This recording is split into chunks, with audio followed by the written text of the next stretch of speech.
Guys मलाई टिकटकको सबैभन्दा मन परेको कुरा भनेको चाहिँ होइन, तपाईँ कालो हुनु, तपाईँ गोरो हुनु, तपाईँ मिठो बोल्नु, तपाईँ एकदम नमिठो बोल्नु, तपाईँ एकदम मिठो पकाएर हाल्नु, तपाईँ एकदम नमिठो पकाएर हाल्नु, तपाईँ जस्तो हुनुहुन्छ भने पनि टिकटकमा तपाईँलाई रुचाउने मान्छे कोही न कोही चाहिँ हुँदो रहेछ क्या होइन। मलाई चाहिँ कस्तो फिल हुन्थ्यो भने मैले मैले बोलेको कुरा पनि कसलाई काम लाग्ला र मलाई त के नै थाहा छ र, न नाच्न आउँछ, न गाउन आउँछ, न के गर्न आउँछ, न के गर्न आउँछ भनेको जस्तो लाग्ने नि त होइन। तर मैले अब त्यही पनि अब ठिक छ जे आउँछ त्यही हाल्छु भनेर अलिअलि बोल्नु आएको कुराहरू हालेँ होइन।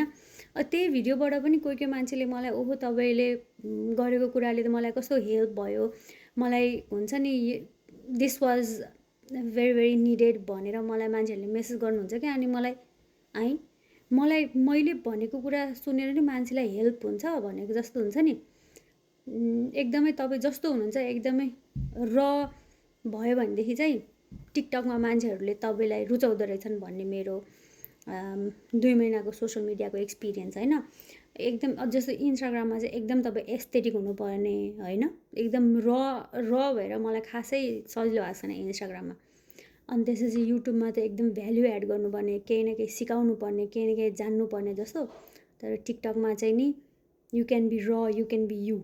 त्यही हो मलाई टिकटकको सबैभन्दा मन परेको कुरा है त। आजलाई यति, बाई बाई।